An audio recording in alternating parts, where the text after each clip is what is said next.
Continuamos con la verdad de la tarde. Miren, el defensor del pueblo es una institución jurídica constitucional constituida mediante la ley 1901 y fue promulgada en el año 2001, pero en el año 2010, con la modificación constitucional, fue incorporado en los artículos 190, 191 y 192 de la Constitución, y esa institución se encarga esencialmente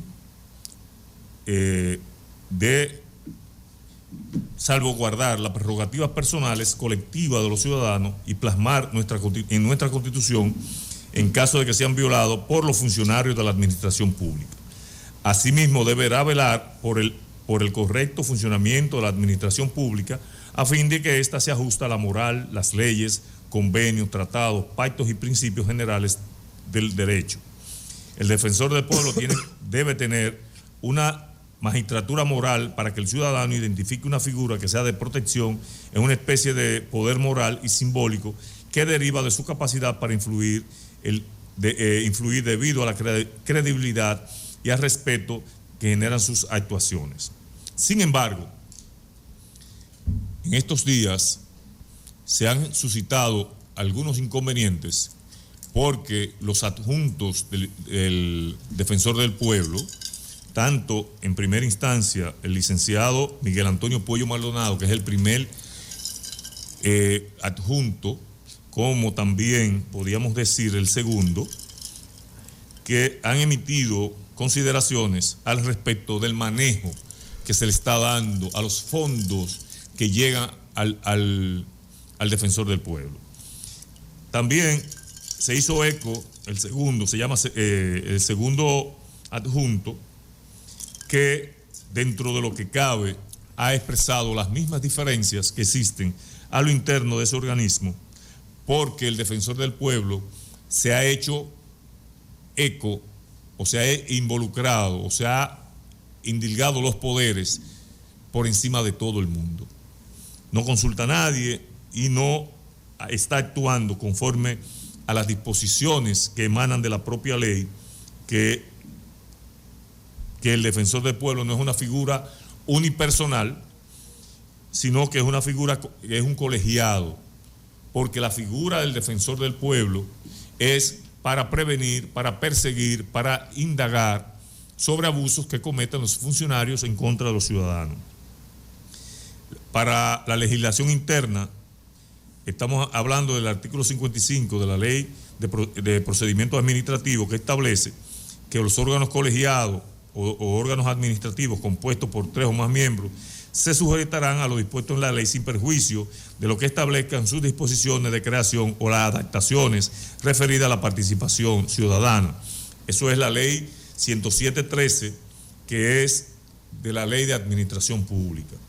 Entonces, los adjuntos han estado esgrimiendo y requiriendo, exigiendo transparencia en lo que tiene que ver el defensor del pueblo.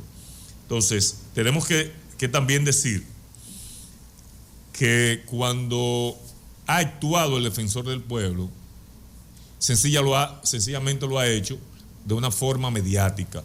Y tenemos el caso de los motores en el canódromo, donde se montó todo un espectáculo de mal gusto, cuando hay mecanismos y procedimientos que debe seguir el defensor del pueblo para conseguir los objetivos que debe procurar. Entonces, sería bueno ponerle atención a esta situación porque, por ejemplo, Pablo Ulloa ha desmantelado todo lo que hizo la anterior incumbente, que según han opinado muchos, tuvo una excelente gestión, incluyendo que este defensor del pueblo ha aumentado de manera significativa el valor de la nómina, y la doctora Zoila Martínez, me parece, mantuvo la nómina alrededor de 5 o 6 millones de pesos, sin embargo ahora está en 11. Entonces, hay principios que deben seguirse en esa administración y que sencillamente no están dando aquiescencia a la realidad de la figura del defensor del pueblo, porque solamente se está estructurando con cuestiones que esencialmente van en contra de sus funciones, y los defensores adjuntos han estado solicitando transparencia en las actuaciones del defensor del pueblo, Pablo Ulloa. Sería pertinente que se haga una indagación, ya que el Ministerio Público habla de persecución de la corrupción, que se haga una investigación en la Defensoría del Pueblo para ver la realidad de esas actuaciones, tanto por las denuncias hechas por el licenciado Miguel Puello, como también las denuncias que ha emitido el segundo adjunto, que sencillamente son ya denuncias internas que hay que valorarla y hay que acometerla para entonces darle seguimiento y ver cuál es la realidad que se está llevando a cabo en esa dependencia del Estado, que fue creado con el objeto esencialmente de propiciar una transparencia con todo el rigor necesario. Tanto Miguel Puello como Darío Nin han expresado sus preocupaciones al hecho de que prácticamente lo excluyen de todas las decisiones y solamente le dejan el puesto prácticamente ocupando una silla, sin mucho ejercicio de sus funciones, porque el defensor del pueblo acapara todas las decisiones. Bueno, yo no sé en cuanto al aspecto democrático cómo se maneja la Defensoría del Pueblo, o sea, en cuanto a su función y su dinamismo y todo eso. Yo no sé la nómina. La nómina que se ha incrementado, si es que ha aumentado los trabajos.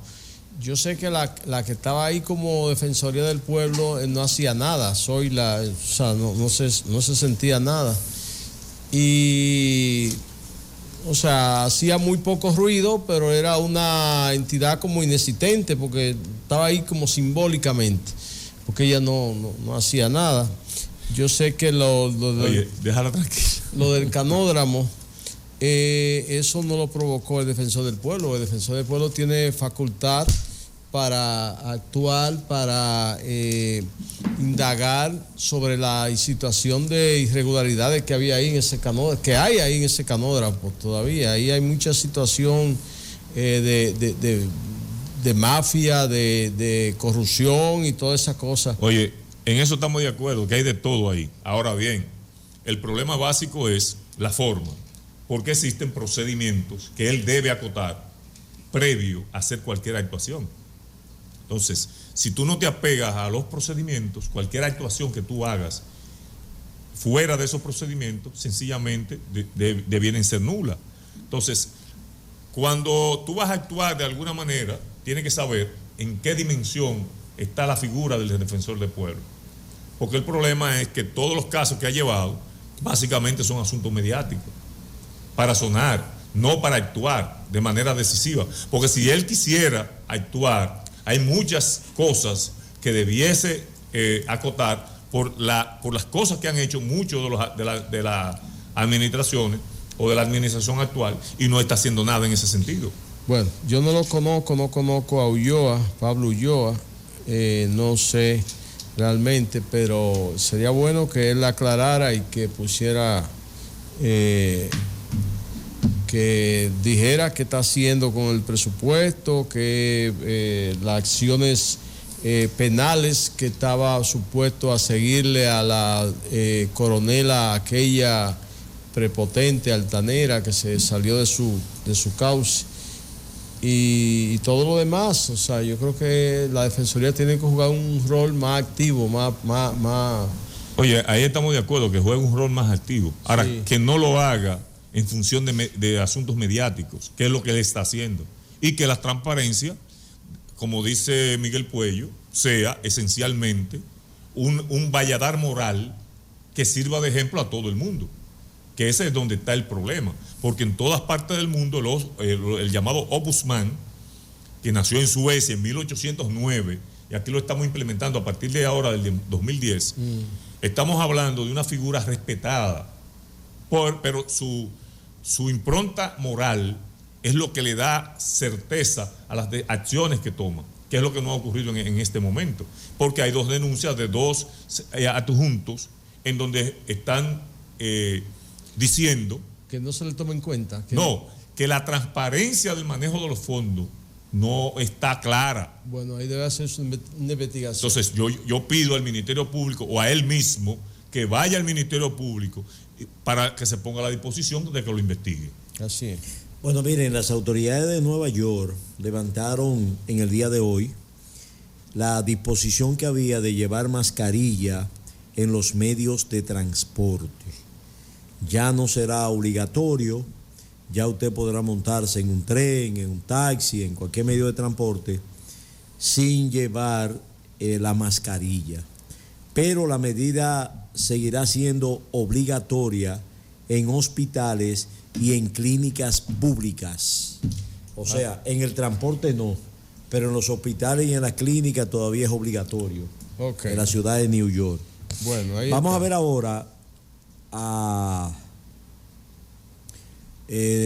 ¿cómo se llama? Migración, realizando algunos operativos con los nacionales haitianos. Ustedes verán cómo se ríen ellos de las autoridades, ¿verdad? Vamos a ver. Moreno, si tú no tienes los documentos, nada. No, el pasaporte mío no ha salido todavía. Tú sabes, es una lucha. Pero falta como un mes para que salga. Ok, pero te van a deportar ahora. No me importa.